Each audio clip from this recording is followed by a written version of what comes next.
እንግዲህ በምዕራፍ 1 ትምህርታችን መሰረተ ሃይማኖት አንደኛ ክፍል የሚለውን ነገር እግዚአብሔርን ለማየት ሞከራል ልጆች። በምዕራፍ 2 ደግሞ ስነ ፍጥረት የሚለውን ተመልክተን በዛሬው ዕለት ደግሞ ምዕራፍ 3ን እንመለከታለን ማለት ነው። ምዕራፍ 3 እግዚአብሔር መልካምን ነገር ሁሉ የሚሰጠንና ጸሎትን የሚሰማ ስለመሆኑ እንመለከታለን ማለት ነው። የሰራዊት ጌታ ልዑል እግዚአብሔር መልካምን ነገር ሁሉ የሚሰጥና ጸሎትን የሚሰማ ስለመሆኑ ለማየት እንሞክራለን ማለት ነው። እንግዲህ ልጆች የዚህ ምዕራፍ ዓላማ ምንድነው ብለን ስንመለከት ልጆች ይህን ምዕራፍ ተምረው ሲያጠናቅቁ በጸሎት ስለሚገኝ መልካም ነገርና እግዚአብሔር እንዴት ከክፉ ነገር እንደሚጠብቅ ያውቃሉ ማለት ነው። በጸሎት ስለሚገኝ መልካም ነገርና እግዚአብሔር እንዴት ከክፉ ነገር እንደሚጠብቅ በሚገባ ትረዳላችሁ ማለት ነው። ልጆች ቁልፍ ቃላት አሉ ልታውቋቸው የሚገቡ እነሱን እናያለን አሁን። ጸሎት ማለት ነው። ጸሎት ማለት ምን ማለት ነው ልጆች? ጸሎት ማለት ምስጋና፣ ልመና፣ ከእግዚአብሔር ጋር መነጋገር ማለት ነው። ጸሎት ማለት ከእግዚአብሔር ጋር መነጋገር ማለት ነው ማለት ነው። ስለዚህ ጸሎት ስናደርግ ከማን ጋር እየተነጋገርን እንደሆነ ማወቅ አለብን። ከእግዚአብሔር ጋር እየተነጋገርን የምንፈልገውን ሁሉ እየጠየቅን እግዚአብሔር ደግሞ እየሰጠን እንደሆነ ልንረዳ ያስፈልገናል። ሌላ ሥላሴ ማለት ሶስትነት ወይም ደግሞ ሶስት መሆን ማለት ነው። ሥላሴ ማለት ልጆች ይህን በቃላችን ልንዝ ያስፈልገናል። እንግዲህ ምዕራፍ 3 ቁጥር 1 ስንመለከት እግዚአብሔር መልካም ነገርን ይሰጠናል። መልካም ነገር ሁሉ የምናገኘው ከማን ነው? ከእግዚአብሔር እንደሆነ ልንረዳ ያስፈልገናል። እግዚአብሔር መልካም ነው ይላል ትንቢተ ናሆም ምዕራፍ 1 ቁጥር 7 ላይ። ልጆች ትንቢተ ናሆም ምዕራፍ 1 ቁጥር 7 ላይ ምን ይላል? እግዚአብሔር መልካም ነው፣ ስለዚህ በጎውን መልካሙን ለኛ የሚበጀውን ሁሉ ይሰጠናል ማለት ነው። የሰራዊት ጌታ ልዑል እግዚአብሔር በጎውን መልካሙን ለኛ የሚበጀውን ሁሉ ይሰጠናል። ምክንያቱም እሱ መልካም ነውና መልካም የሆነውን ሁሉ ልጆቹ የሚሰጥ አምላክ እግዚአብሔር ነው ማለት ነው። እግዚአብሔር መልካም እንደሆነ እኛን ከመፍጠሩ በፊት ለኛ የሚያስፈልጉንና ጥሩ የሆኑ ነገሮችን በማዘጋጀት እናውቀዋለን ማለት ነው። ያጅ ልጆች እግዚአብሔር ለኛ መልካምን ስለሚፈልግ መልካም ነገርን ስለሚሰጠን የሰው ልጅ ከመፈጠሩ አስቀድሞ ለሰው ልጅ የሚያስፈልገውን መልካሙን ነገር ሁሉ አዘጋጅቶልናል ማለት ነው። ሲጠማን የምንጠጣው ውሃ፣ ሲርበን የምንበላው ምግብ ከአትክልቱም ከእንስሳቱም ከማሩም አዘጋጅቶልናል። ሲበርደን የምንለብሰውን ከእንስሳት ቆዳ እንድንሰራ አስተምሮናል። የምንጠለልበት ቤት እንደ ገነት ያለ ቦታ፣ ከዚያ ከወጣን በኋላም ለምንቆይበት ከዛፎች፣ ከሳሮች፣ ከአፈር፣ ከጡብ፣ ከድንጋይ ወይም በዋሻ የምናድርበትን እንድናዘጋጅም ፈጥሮልናል ማለት ነው። ልጆች ያችሁ ይህ ሁሉ እግዚአብሔር ለኛ መልካምን ስለሚሰጠን መልካምን ስለሚያደርግልን ይህንን እንረዳለን ማለት ነው። በብቸኝነት እንዳንኖርም ረዳት ማለትም ለአዳም ሔዋንን ለሔዋን ደግሞ አዳምን ፈጥሮለታል ማለት ነው። አንዱ አንዱን እንዲረዳ እንዲህ አድርጎ እግዚአብሔር ከመልካምነት ተነሳ ይሁን ሁሉ አድርጎልናል። እንዲሁም ለተፈጠርንበት ዓላማ ከኖርንና ለእግዚአብሔር ከታዘዝ እግዚአብሔር መልካም የሆነን መልካም ነገር ይሰጠናል። አምላካችን እግዚአብሔር እንዲህ ይለናል፣ በአምላክህ በእግዚአብሔር ፊት መልካምና ቅን የሆነውን ነገር ስታደርግ ለአንተ ካንተም በኋላ ለልጆችህ ለዘላለም መልካም ይሆንላችሁ ዘንድ እኔ የማዘዝህን እነዚህን ቃሎች ሁሉ ሰምተህ ጠብቅ ይላል ኦሪት ዘዳግም ምዕራፍ 12 ቁጥር 28። ስለዚህ እኛ መልካም ስናደርግ እግዚአብሔር መልካሙን ያደርግልናል ማለት ልጆች መልካም ልንሆን ያስፈልገናል። የእግዚአብሔርን መልካምነት በመረዳት እኛም ከክፋት በመራቅ እግዚአብሔርን ብንታዘዘው እግዚአብሔር ደግሞ መልካም የሆነውን ሁሉ ለኛ ለልጆቻችን ለልጅ ልጅም እንደሚያደርግልን እንዲህ ብሎ ቃል እንደገባ እንመለከታለን ማለት ነው። በተጨማሪም አምላካችን እሺ ብትሉ ለኔም ብታዘዙ የምድርን በረከት ትበላላችሁ በማለት ተናግሯል ማለት ትንቢተ ኢሳይያስ ምዕራፍ 1 ቁጥር 19። ያችሁ ልጆች እሺ ብትሉ ለኔም ብትታዘዙ የምድርን በረከት ትበላላችሁ። እግዚአብሔርን ብንታዘዘው እግዚአብሔር ያዘጋጀውን በረከት ሁሉ ለኛ ለልጆቹ ይሰጠናል። እምቢ ብትሉ ግን ሰይፍ ይበላችኋል ተብሏል። ደግሞ ክፉ ብንሆን ክፉ ነገር ሁሉ ያገኘናል። ስለዚህ እግዚአብሔርን እሺ ማለት እኛ የአምላካችን መልካም የሆነ የእግዚአብሔር ልጆች ነንና እኛም መልካሞች ልንሆን ያስፈልገናል ማለት ነው። እሺ ባዮች ልንሆን ያስፈልገናል ልጆች። እሺ ብንል ከእግዚአብሔር ጋር እንሆናለን። እምቢተኛ ከሆን ግን ከእግዚአብሔር እንርቃለን ማለት ነው። ስለዚህ ልጆች እግዚአብሔር መልካም ነገርን እንዲያደርግልን ለእርሱ ልንታዘዝ ይገባል።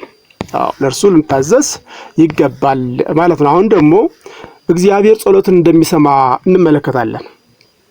እግዚአብሔር ጸሎትን እንደሚሰማ እንግዲህ ምን ለና ጸሎት ማለት ለቀረው ምስጋናና ልመና ነው። እኛ የሰው ልጆች እግዚአብሔርን እንዴት እንደምናናግረው፣ እንደምናመሰግነው፣ እንደምንለምነው ሲያስተምረን እንዲህ ብሎናል።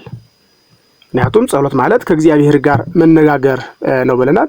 ስለዚህ እንዴት ደግሞ እንደምንነጋገር ምን አለን? ስትጸልዩ እንዲህ በሉ፣ በሰማያት የምትኖር አባታችን ሆይ ስምህ ይቀደስ፣ መንግስትህ ትምጣ፣ ፈቃድህ በሰማያት እንደሆነች እንዲሁም በምድር ትሁን፣ የዕለት እንጀራችንን ስጠን ዛሬ እያል እንድንጸልይ ራሱ አምላካችን አስተምሮናል ማለት ነው። የሉቃስ ወንጌል ምዕራፍ 11 ቁጥር 2 ላይ ጀምሮ ማንበብ እንችላለን።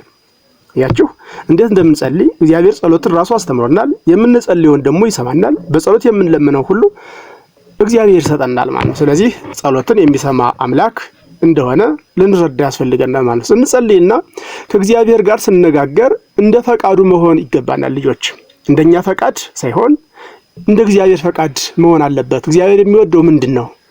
ክፋትን ይጠላል። እግዚአብሔር ክፉ መሆን አይወድም። መልካምን ነገር ይወዳል። እሱ መልካም ነውና መልካም ይወዳልና እኛም መልካሞች ልንሆን ያስፈልገናል። ይቅር ባይ ልንሆን ያስፈልገናል። ክፋትን ልንተው ያስፈልጋል ማለት ነው። ይህ የእግዚአብሔር ፈቃድ ነው። ስለዚህ ለጸሎት በእግዚአብሔር ፊት ስንቆም መልካም ልንሆን ያስፈልገናል። እንዲህ ከሆነ እንደ ፈቃዱ ሆነናል ማለት ነው። በእምነት ሆነን የምንጠይቀውን መልካም ነገር ሁሉ እግዚአብሔር ይሰጠናል ማለት ነው። በእምነቱን አምነን የምንለምነውን እግዚአብሔር እንደሚሰጠን፣ እግዚአብሔር እንደሚያደርግልን አምነን የምንለምነውን ሁሉ እግዚአብሔር ይሰጠናል ማለት ነው። በሰማያት ያለው አባታችሁ ለሚለምኑት እንዴት አብልጦ መልካም ነገር ይሰጣቸው። የማቴዎስ ወንጌል ምዕራፍ 7 ቁጥር 11 ይለናል። አያችሁ ልጆች፣ ስለዚህ እግዚአብሔርን ስንለምነው ምንድነው? አምነን በፊቱ መቆም አለብን ማለት ነው። እግዚአብሔር የምንለምነው እንደሚሰጠን አምነን በፊቱ መቆም ያስፈልገናል። ለኛ የሚጠቅመን ነገር ሁሉ ይሰጠናል። ምናልባት እኛ የሚጠቅመንና የሚጎዳንን ለአንድ ላይ እንችላለን። የሚጎዳንን የሚጠቅመን መስሎ ልንለምነው እንችላለን። ነገር ግን የሚጎዳን ከሆነ ደግሞ እግዚአብሔር አይሰጠንም። የሚጠቅመንን ብቻ እየለየ ይሰጠናል። እሱ ሁሉን አዋቂ ስለሆነ ማለት ነው። ስለዚህ እንዲህ ብሎ ቃል ገብቶልናል ማለት ነው። እናንተም ትጠሩኛላችሁ፣ ሄዳችሁም ወደ እኔ ትጸልያላችሁ፣ እኔም እሰማችኋለሁ። እናንተ ትሹኛላችሁ፣ በፍጹም ልባችሁም ከሻችሁኝ ታገኙኛላችሁ። ትንቢተ ኤርምያስ ምዕራፍ 29 ቁጥር 12። አያችሁ ልጆች፣ በፍጹም ልባችሁ ከፈለጋችሁኝ ታገኙኛላችሁ። ስለዚህ እግዚአብሔርን በእግዚአብሔር ፊት ለጸሎት ስንቆም አምነን መቆም አለብን። እንደ ፈቃዱ መቆም አለብን። እንዲሁም ደግሞ በፍጹም ልባችን መፈለግ ያስፈልገናል ማለት ነው። እነዚህ ሶስት ነገሮች ልናሟላ ያስፈልገናል። ምን አልኳችሁ ልጆች? አምኖ መቆም፣ እንደ ፈቃዱ መቆም፣ እንዲሁም ደግሞ በፍጹም ልብ እግዚአብሔርን መለመን፣ እግዚአብሔርን የፈለግነውን ነገር መጠየቅ። ይህን ሁሉ ካደረግ እግዚአብሔር የምንፈልገውን ሁሉ ያስረክበናል፣ ይሰጠናል ማለት ነው። በመሆኑም እኛ ሕፃናት ማታ ስንተኛ፣ ጠዋት ስንነሳ ከመመገባችን በፊት ልንጸልይ ይገባል። እግዚአብሔር የሕፃናትንም የአዋቂዎችን ጸሎት ይሰማል። የሶስቱ ልጆች ደቂቅ ወይም ደግሞ የሰለስቱ ደቂቅ የሶስቱ ልጆችን ጸሎት ሰምቷልና ሰምቶም ከሳቱ እንዳወጣቸው እኛንም ከሚያስጨንቀን ከማንኛውም ነገር ከክፉ ነገር ሁሉ ያወጣናልና በእግዚአብሔር ፊት ሶስቱን ማስተዋል ያለብን ነገሮች በማስተዋል በፊት ልንቆም ያስፈልገናል። ምን አልኳችሁ? እንደኛ እንደ ፈቃዱ መቆም። እግዚአብሔር ክፋትን ይጠላልና ከክፋት መራቅ፣ ተንኮል፣ ምቀኝነት ይጠላልና ከነዚህ ርቀን እንደ ፈቃዱ መቆም ያስፈልገናል። ሁለተኛ አምነን መቆም ያስፈልገናል። እግዚአብሔር የምንለምነውን መልካሙን ነገር ሁሉ እንደሚሰጠን አምነን መቆም ያስፈልገናል። ሶስተኛ ደግሞ ምን ያስፈልጋል? በፍጹም ልባችን በፊቱ ልንቆም ያስፈልገናል ማለት ነው። ልጆች ይህንን ስዕል ስትመለከቱ ሕፃናት ከመመገባቸው በፊት ጸሎት መጸለይ እንደሚያስፈልግ ያስተምረናል ማለት ነው። ከተመገብንም በኋላ ጸሎት ያስፈልጋል። በሰላም መገብ ስለፈቀደልን እንዳያንቀን እንዳይገድለን የበላነው ደግሞ ሕይወት እንዲሆንልን ጸሎት ያስፈልጋል። ከመመገባችን በፊትም ጸሎት መጸለይ ያስፈልጋል ማለት ነው። እንደኛ መመገብ ደግሞ ያልቻሉ አሉና እነሱንም በቸርነቱ ያስባቸው ዘንድ ለነሱም ጸሎት አድርገን እኛ መመገብ እንዳለብን የሚያሳይ ስዕል ነው ማለት ነው። ይሄኛው ስለ ክፋትና እግዚአብሔር ከክፉ ነገር እንደሚጠብቀው ደግሞ እንመለከታለን ማለት ነው። ስለ ክፋትና እግዚአብሔር ከክፉ ነገር የሚጠብቀን አምላካችን ስለመሆኑ እሱ እንመለከታለን። እንግዲህ የክፋት ሁሉ ምንጭ የሆነው ማን ነው? ሰይጣን ነውና የእሱን ክፋት የምንመለከተው የሰይጣን ክፋት ልጆች እግዚአብሔር ሳጥናኤልን ፈጥሮ ከመላእክት ጋር እንዲያገለግል ክብር ሰጥቶት የመላእክት አለቃ አድርጎት ነበር። እንደ መላእክት እንደነ ቅዱስ ሚካኤል እንደነ ቅዱስ ገብርኤል የመላእክት አለቃ አድርጎ ክብር ሰጥቶት እንደነበር እንረዳለን። ይሁን እንጂ በመጀመሪያ የሰይጣን ክፋት የታወቀው የተሰጠውን ኃላፊነት ትቶ እኔ እግዚአብሔር ነኝ በማለት የውሸት ወሬ በመውራቱና ሌሎች መላእክትን ለማሳሳት በመሞከሩ ምክንያት እግዚአብሔር ከስልጣኑ ሽሮታል ማለት ነው። ስሙም ሰይጣን ተባለ። ከዚያ ጊዜ ጀምሮ ሰይጣን ውሸታም ሆነ ማለት ነው። አያችሁ ልጆች፣ ውሸትን ከራሱ አስቦ በማውራት ያልሆነውን ሁኛለሁ በማለት ይህን ክፋት ጀምሯል ማለት ነው። ስለዚህ እንደዚህ ውሸታም የምንሆን ከሆነ ከማን ጋር እየተባበር ነው? ከሰይጣን ጋር እየተባበር ነው ማለት ነው። ስለዚህ ውሸትን ልንጸየፍ ያስፈልገናል ልጆች። ውሸታም መሆን ከእርሱ ጋር ህብረት እንድንፈጥ ያደርገናል ማለት ነው። ውሸትን መጥላት ከውሸት መራቅ ያስፈልገናል። እንዲሁ ደግሞ የኛ ያልሆነውን የኛ ነው ማለት አያስፈልገንም። የኛ ያልሆነውን የኛ ነው ማለት ከሰይጣን ጋር ህብረት እንድንፈጥር ያደርገናል ማለት ነው። ሰይጣን ከወደቀ ወይም ከጣለ በኋላ በምትኩ የተፈጠሩት አዳምና ሔዋን ላይ ቀናባቸው ማለት ነው። የሐሰት የውሸት አባት ነውና በእባብ ገላ ወይም በእባብ ሰውነት ተሰውሮ በሐሰት አታሎ ከእግዚአብሔር ይጣሉ ዘንድ የፈጣሪን ትእዛዝ እንዲጥሱ አደረጋቸው። ጌታችንም በወንጌል ምን አለ? ስለ ሰይጣን ውሸታምነት ሲናገር እንዲህ ብሏል። እውነትም በእርሱ ስለሌለ በእውነትም አልቆመም። ሐሰትን ሲናገር ከራሱ ይናገራል፣ ሐሰተኛ የሐሰት አባት ነውና። ዮሐንስ ወንጌል ምዕራፍ 8 ቁጥር 47። አያችሁ ልጆች፣ ሐሰተኛ የሐሰትም አባት የሆነ ማን ነው? ሰይጣን ነው ማለት ነው። ስለዚህ ሐሰት የምናወራ ከሆነ ሐሰተኞች የምንሆን ከሆነ ህብረታችን ከእግዚአብሔር ሳይሆን ከሰይጣን ጋር ስለሚሆን ሐሰትን ልንጸየፍ ያስፈልገናል ማለት ነው። በመሆኑም አዳምና ሔዋን ዋሽቶ አሳታቸው፣ ለሞትም ዳረጋቸው። ሰይጣንም እነርሱን ብቻ አልተፈታተነም፣ ራሱ ጌታችንን፣ ጻድቁ ኢዮብን፣ ቅዱስ ጳውሎስንም ሌሎችንም ፈትኗል። ለሌሎችም የብርሃን መልአክ እየመሰለ ሊፈታተን እንደሚሞክር ተጽፏል ማለት ነው። ሰይጣን ምን ይመስላል? የብርሃን መልአክ እንደሚመስል ተጽፎ እናገኘዋለን። ሰይጣንም ራሱ የብርሃንን መልአክ እንዲመስል ራሱን ይለውጣል። ሁለተኛ ቆሮንቶስ ምዕራፍ 11 ቁጥር 14 ላይ ያችሁ ልጆች፣ እነ ቅዱስ ገብርኤልን እነ ቅዱስ ሚካኤልን እየመሰለ ሰዎችን ለማሳት ይጥራል ማለት ነው። ይህንን ተንኮሉን ልናውቅበት ያስፈልጋል። እንግዲህ ይህን ስል እንደምትመለከቱት አዳምና ሔዋን ሰይጣን በእባብ አድሮ ሲያስታቸው የሚያሳይ ነው ብሎ እናታችን ሔዋን ዕፀ በለስን ቆርጣ እንድትበላ በማሳት ለአዳም እንድታበለው አድርጎ ከእግዚአብሔር ጋር እንዳጣላቸው የሚያሳይ ስዕል ነው ማለት ነው። ሰይጣን ውሸታም ነውና ክፉ የሰው ልጆችን የሚፈታተናቸው ቢሆንም እኛ ክርስቲያኖች ሁልጊዜ በሚገባ ስንጸልይ እግዚአብሔር አምላካችን ይጠብቀናል ማለት ነው። አያችሁ? አዎ፣ ጸሎትን በመጸለይ ሰይጣንን እንዲባረር እንዲርቅ የምናደርግበት ታላቁ መሰራችን ጸሎት ነው ማለት ነው። ጸሎት መጸለይ እግዚአብሔር ጋር ህብረት እንድንፈጥር ሰይጣንም ከኛ እንዲርቅ የሚያደርገው እግዚአብሔር የሰጠን ታላቅ መሳሪያ ምን ይባላል? ጸሎት ይባላል ማለት ነው። ስለዚህ ልጆች ከመኝታችሁ ስትነሱ፣ ስትመገቡ፣ አንድ ስራ ስትጀምሩ፣ ስራውን ስትፈጽሙ፣ በማንኛውም ሰዓት ስትተኙ፣ ስትነሱ ጸሎት ማድረግ ያስፈልጋል። በዚህም ይህን በማድረጋችን ሰይጣን ከኛ እንዲርቅ እናደርጋለን ማለት ነው። በጣም ጥሩ ልጆች፣ አሁን ደግሞ ምዕራፍ 3 ቁጥር 4 ሥላሴ የሚለውን የእግዚአብሔርን መጠሪያ እንመለከታለን ማለት ነው። ሥላሴ የሚለው የእግዚአብሔር መጠሪያ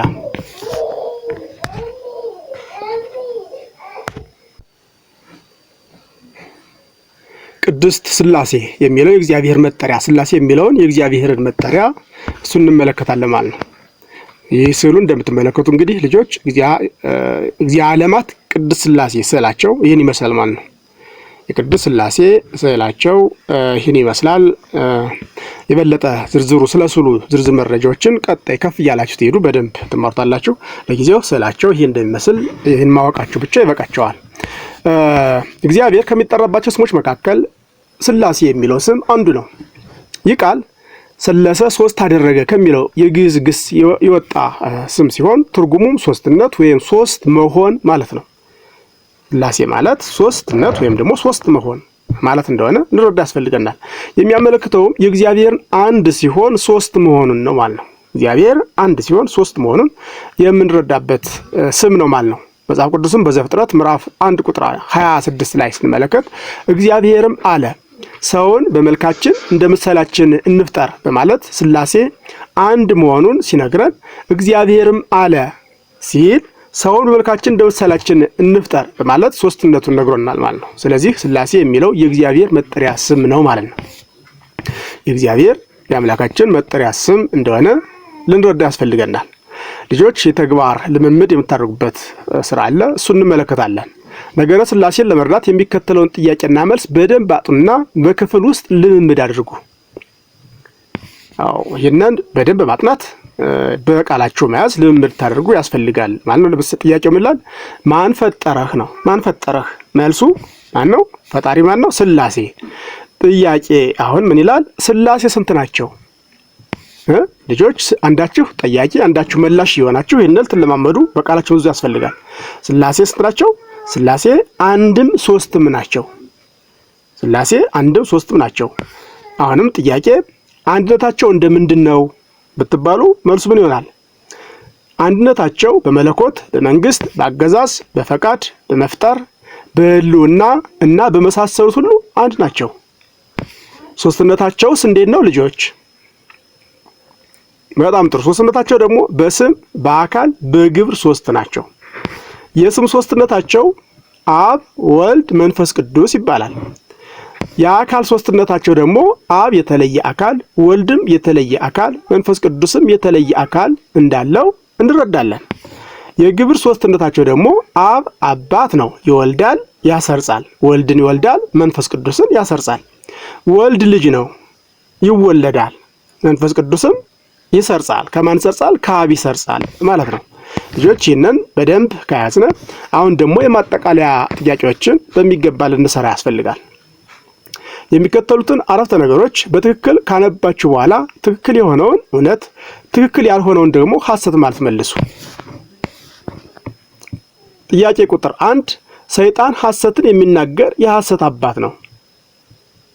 ሰይጣን ሐሰትን የሚናገር የሐሰት አባት ነው። መልሱ እውነት ነው ካላችሁ ትክክል ናችሁ። ሁለተኛ እግዚአብሔር የሰዎችን ጸሎት የሚሰማ አምላክ ነው። እግዚአብሔር የሰዎችን ጸሎት የሚሰማ አምላክ ነው። መልሱ እውነት ነው። ሶስተኛ ጥያቄ እግዚአብሔር ለሰው ልጆች መልካም የሆኑ ነገሮችን ይሰጣል። እግዚአብሔር ለሰው ልጆች መልካም የሆኑ ነገሮችን ይሰጣል። መልሱ እውነት ነው። ጥያቄ ቁጥር 4 ሰይጣን እውነትን ተናግሮ ያውቃል። ሰይጣን እውነትን ተናግሮ ያውቃል። መልሱ ሐሰት ነው። ጥያቄ ቁጥር 5 እግዚአብሔር ከሚጠራባቸው ስሞች መካከል ሥላሴ የሚለው ስም አንዱ ነው። መልሱ እውነት ነው ብላችሁ ከሆነ በትክክል መልሳችኋል። በጣም ጥሩ ልጆች። አሁን ደግሞ በቃል የሚጠና ጥቅስ እንይዛለን ማለት ነው። በቃላችሁ መያዝ የሚገባችሁ ስለሆነ ይህንን በቃላችሁ ብዙ ያስፈልጋችኋል። እግዚአብሔር ጠባቂ ነው፣ በእርሱም እታመናለሁ። ሁለተኛ ሳሙኤል ምዕራፍ 22 ቁጥር 3 እግዚአብሔር ጠባቂ ነው፣ በእርሱም እታመናለሁ። ሁለተኛ ሳሙኤል ምዕራፍ 22 ቁጥር 3 ልጆች ይህን በቃላችሁ ልትይዙ ያስፈልጋችኋል ማለት ነው። እንግዲህ እንደ እግዚአብሔር ቅዱስ ፈቃድ በዚህ በምዕራፍ 3 የትምህርት ክፍለ ጊዜያችን እግዚአብሔር ጸሎትን የሚሰማ እና መልካም ሁሉ የሚሰጥ እንደሆነ በሚገባ አይተናል። በቀጣይ ክፍል ደግሞ ምዕራፍ 4 የእግዚአብሔርን ባህሪያት ለማየት እንሞክራለን። እስከዚህ ሰዓት ጠብቀን ለቀጣዩ በቸርነቱ የሚያደርሰን የአባቶቻችን አምላክ የሰራዊት ጌታ ልዑል እግዚአብሔር ስሙ ለዘላለም የተመሰገነ ይሁን። ወስብሐት ለእግዚአብሔር ወለወላዲቱ ድንግል ወለመስቀሉ ክቡር። ይቆየን።